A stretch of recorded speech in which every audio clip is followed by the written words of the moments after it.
개인 상담 이론과 실제 3주차 3차시 시간입니다. 자, 우리 수업 시간에 이미 공지된 대로 우리가 3주차 수업부터는 우리가 블렌디드로 그렇게 수업이 진행이 됩니다. 그래서 우리가 앞에 2시간은 우리가 이제 오프라인 수업에서 진행이 되고 있고, 그리고 마지막 뒤에 1시간은 우리가 이렇게 온라인으로 수업이 진행이 됩니다. 그래서 여러분들은 지금 3주차 우리가 앞 2시간은 우리가 지난 이제 목요일 날 우리가 수업을 진행하였고, 그래서 뒤에 1시간은 우리가 온라인으로 진행되기 때문에 수업을 들을 수 있는 수강 기간은 제가 2주일 정도로 그렇게 설정을 해 놓도록 하겠습니다. 그래서 여러분들은 2주일 안에 수강을 하셔야지만 3주차 수업이 이제 완료가 된다라고 생각하시면 됩니다. 그래서 수업에 대한 내용은 우리가 온라인 수업 특성상 많은 한계점을 지니고 있기 때문에 우리가 온라인 수업에서는 제가 따로 특별한 진도는 나가지 아니하고 우리가 지난 시간 수업 시간 했던 내용들을 다시 한번 요약하고, 그리고 혹 시간이 또 주어진다면은 일부 좀 어려운 내용들 같은 경우는 진도를 나가도록 하겠습니다. 그래서 온라인에서 먼저 진도를 조금 나간 다음 오프라인 수업 시간에 그 부분을 다시 한번 더 자세하게 설명해 드리면은, 물론 이제 수업 시간에 한 다음 복습하는 것과 예습하고 다시 본 수업 시간에 하는 것과 뭐 큰 차이가 없기 때문에 다양한 방법으로 우리 학생들에게 가장 이제 적절하고 가장 효율적인 방법을 이제 적용해서 진행하도록 하겠습니다. 자, 우리 상담의 이해 이 부분은 우리가 지지난 2주차 수업 시간 했는 내용들이기 때문에 우리가 첫 수업 시간 했던 내용들입니다. 그래서 이 부분은 어렵지 않은 내용들이니까 잘 보시면 되는데, 첫 번째 줄에 보시면은 우리가 이 상담은 전문적 역량을 갖춘 상담자가, 이 말이 이제 나왔는데, 이 전문적 역량을 갖췄다는 것은 이 상담 기법과 또는 이제 상담의 기술을 적용해서 아무나 할 수 없는 거죠. 말 그대로 전문가가 해야 된다, 이렇게 보시면 됩니다. 뭐 너무나 잘 알고 있는 것처럼 사실 우리가 어떤 한 분야에 있어서 그 부분에 있어서는 우리가 누가 해야 되냐면은 그 일을 잘하는 사람이 해야 됩니다. 그 말은 그 일을 잘한다는 사람은 특정 전문 분야인 경우에는 국가에서 국가 자격증을 부여하게 됩니다. 혹 국가에서 운영하는 국가 자격증은 없으면은 혹시 민간에서 운영되는 민간 자격증도 그렇게 운영이 될 수 있습니다. 가장 대표적인 사례로 우리가 상담 케어과, 이제 나중에 여러분들이 공부를 다 마치시게 되면은 학위를 받으신 다음에는 이제 여러분들은 이제 상담사가 되실 수 있겠죠. 상담사의 역할을 하실 수 있는데 누군가의 멘토가 되겠죠, 이제요.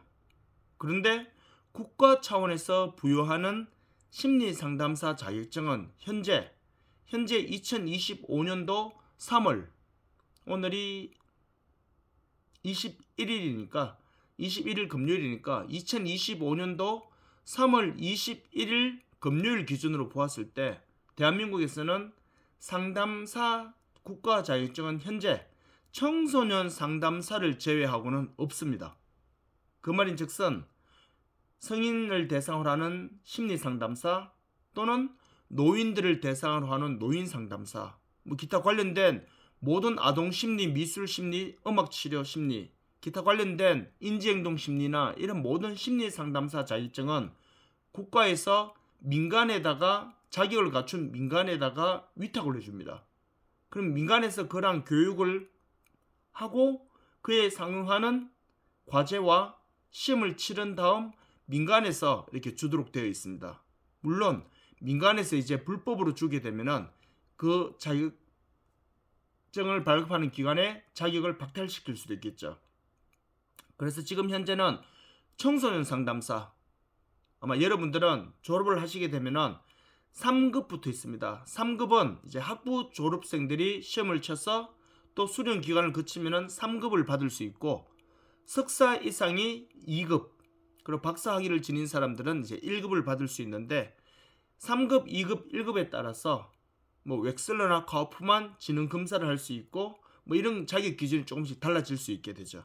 그래서 여러분들은 그런 맥락으로 일단은 자, 제일 위에는 상담은 전문적 역량을 갖춘 상담자가 그렇게 해야 한다는 거.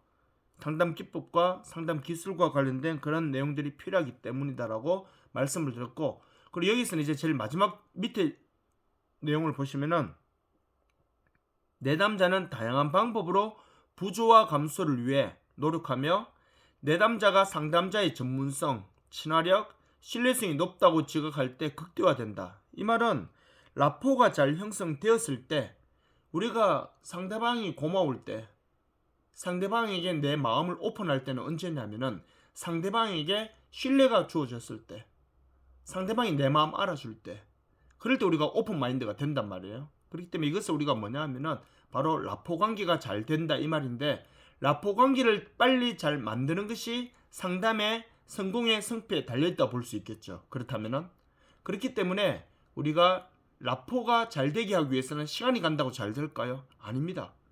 빨리 친화력을 발생시켜서 친해지고 관계 형성이 잘 되게 하는 기술이 있거든요. 그러한 기술을 배우고 그러한 기술을 적용하는 것이 바로 상담가의 전문가 어찌 보면 컨셉이라 보시면 되겠죠.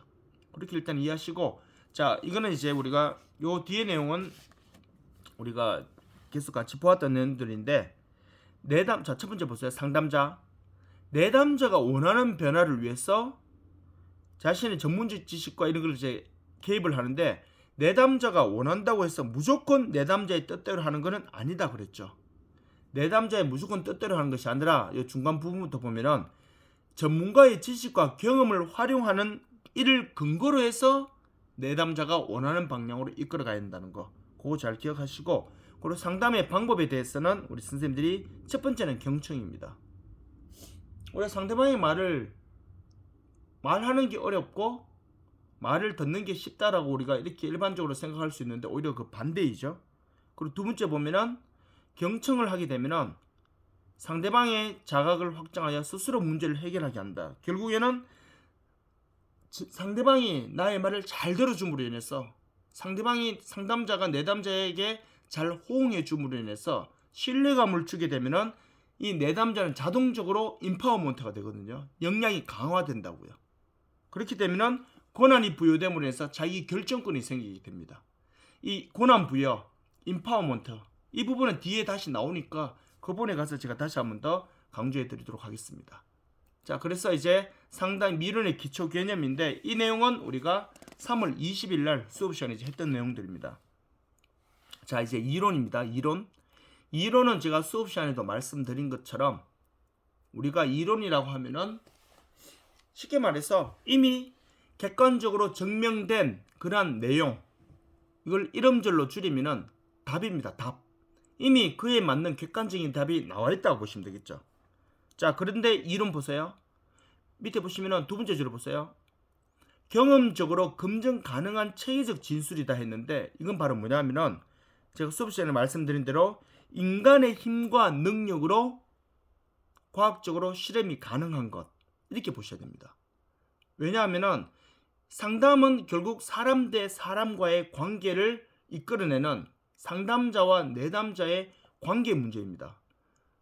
내담자의 문제를 상담자가 얼마만큼 자신의 생각과 판단으로 이루어지는 것이 아니라, 물론 이 상담자의 주관적인 그런 전문적인 기술도 포함되겠지만 그 모든 것들은 이 전문가가 객관적인 사실인 이러한 이론을 바탕으로 객관적인 검증과 객관적인 통계 자료를 근거로 해서 전문적인 기술로 개입하는 거다 보시면 되겠죠. 그렇기 때문에 경험적으로 검증이 가능하다. 이건 바로 뭐냐 하면은 객관적인 통계 자료와 전문적인 지식 기술을 기반으로 한 상담이다. 이렇게 보시면 됩니다. 그게 바로 뭐다? 그게 증명된 이론이다. 이렇게 여러분들이 보시면 됩니다. 그래서 두 번째 법칙과 원리에 대해서 보면은 이거는 단순히 그냥 누군가의 적극적인 그러한 이제 감정에서 나온 것이 아니라 검증 단계를 거친 어찌 보면 객관적인 내용이다. 이렇게 보시면 되겠죠. 그래서 상담 이론이라 하면은 우리는 이제 상담을 배우니까 상담 이론이고, 사회복지학과에서는 사회복지 이론입니다. 그리고 문헌정보학과에서는 이제 또 다른 그런 이론이 있겠죠. 그렇기 때문에 그런 내용을 본다면은 이론이라는 것은 객관적으로 많은 사람들에 의해서 과학적으로 검증된 논리적인 답, 이렇게 여러분들이 이해하시면은 크게 어려움 없이 이해하실 수 있을 것 같습니다. 그래서 개념이라는 것은 우리가 개념 부분의 두 번째 줄에 보시면은 개념이 성립이 되고 정의에 의해 참으로 인정되면 개념은 의미를 갖는다 했는데, 결국에는 개념이라는 것은 그것을 설명해주는 하나의 논리적인 답이라고 보시면 되겠죠. 그래서 결국 마지막 네 번째 상담 이론은 첫 번째 줄 끝에 보세요. 변화와 성장을 돕기 위한 방법과 절차를 제공해 준다 그랬습니다. 이것은 우리 상담 케어과에만 해당되는 것이 아니라 모든 학문이 이와 똑같이 작용한다는 것입니다. 뭐 의학에도 보면은 의학적인 것도 보면은 의사 선생님이 아무리 훌륭하다 하더라도 그 의사 선생님도 결국 누군가가 정립해 놓은 그러한 임상 사전 객관적인 답을 가지고 공부하고 배웠기 때문에 그걸 기반으로 좀 더 업그레이드 시키게 되면 의학이 계속 발전하는 거죠. 그렇기 때문에 의학뿐만 아니라 뭐 다른 많은 운동이나 또 예체능에서도 똑같은 이러한 방법들이 이론이 적용된다 이렇게 보시면 됩니다.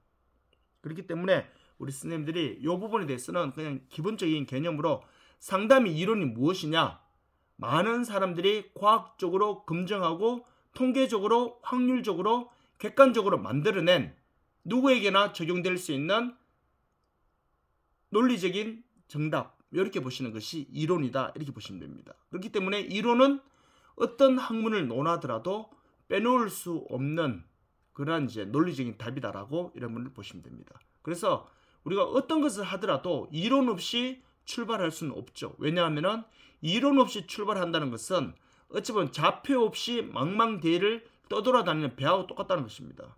그 말은 굉장히 중구난방이 될 수 있죠.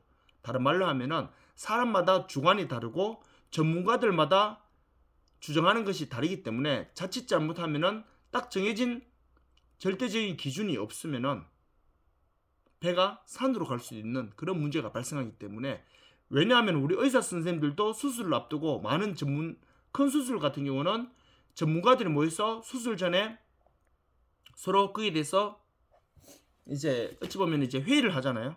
그런데 어떤 의사 선생님 이렇게 하자, 어떤 의사 선생님 저렇게 하자 이렇게 말을 하잖아요.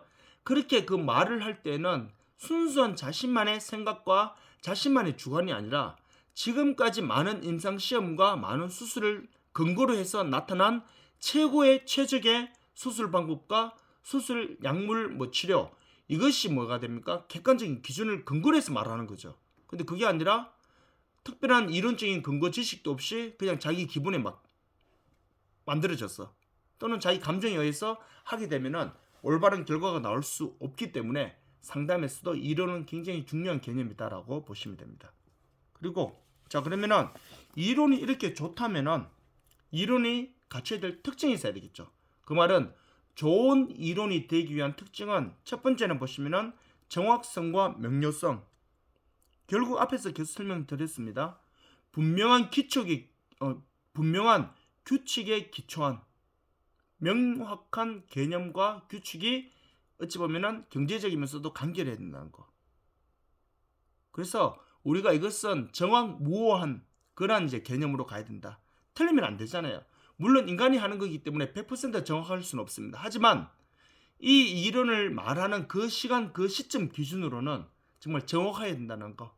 그래야지만 모든 사람들에게 잘 적용되고 최대 효과성을 얻을 수 있다라는 그런 이제 말이 될 수 있겠죠. 두 번째, 포괄성.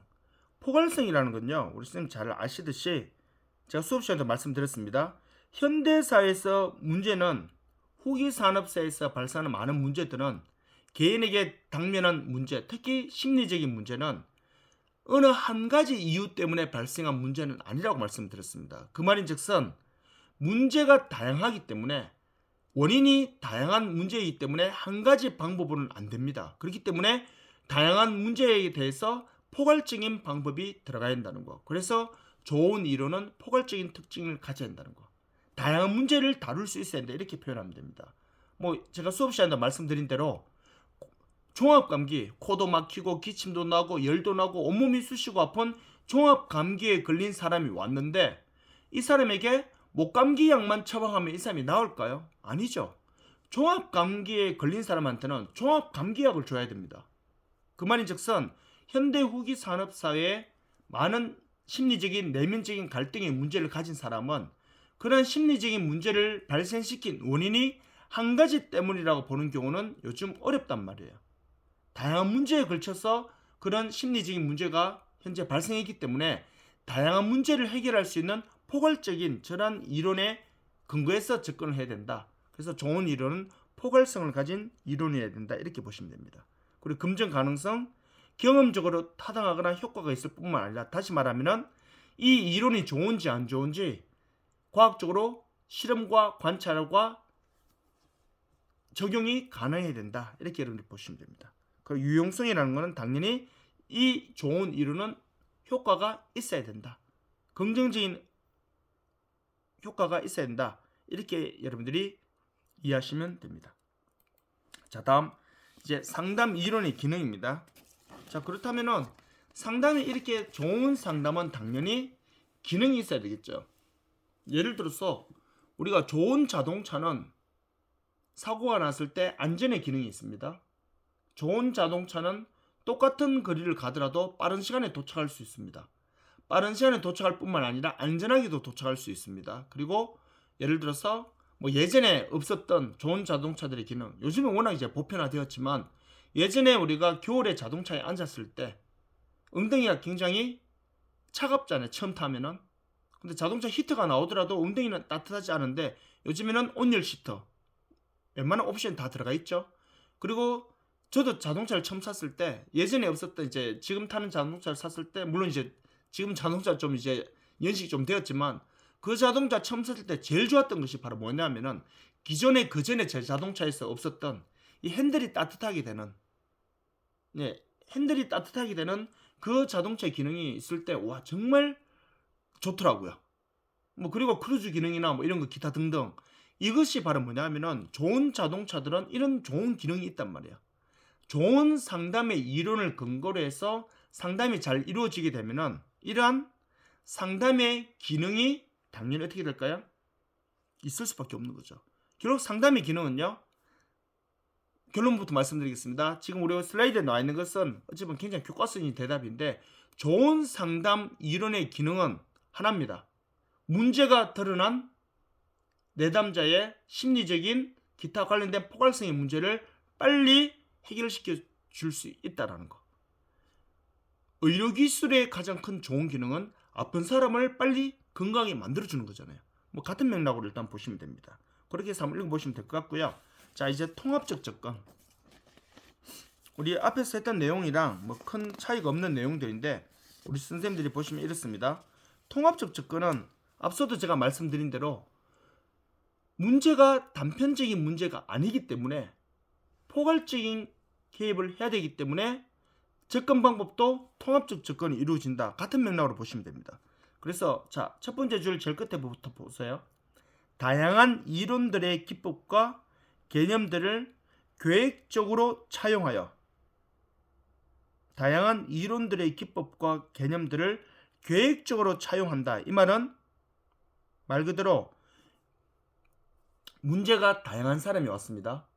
그런데 이론이 한 가지만 적용된다. 이렇게 생각하시면 안 됩니다. 한 가지 이론이 모든 것을 다 포함하고 있다. 이런 오해도 하시면 안 됩니다. 왜냐하면은 제가 수업 시간에 우리가 사례로 제가 말씀드렸듯이 예를 들어서 뭐 위암에 걸린 환자가 왔습니다. 수술은 누가 해야 될까요? 그렇죠. 소화기내과 위 관련된 교수님이 수술을 해야 됩니다. 하지만 그 교수님이 다 할까요? 아니죠.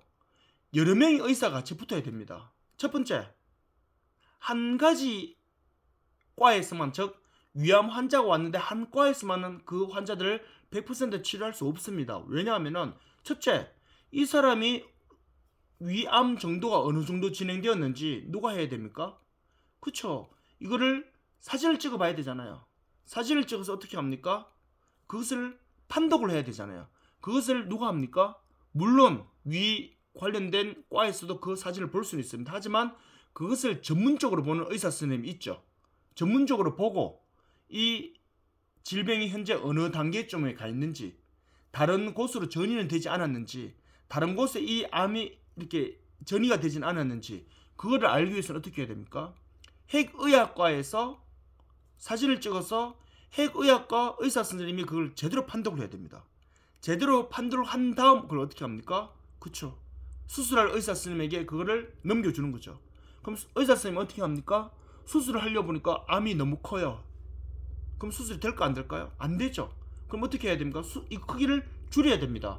줄이기 위해서는요, 어디로 가야 됩니까? 혈액종양내과로 가야 됩니다.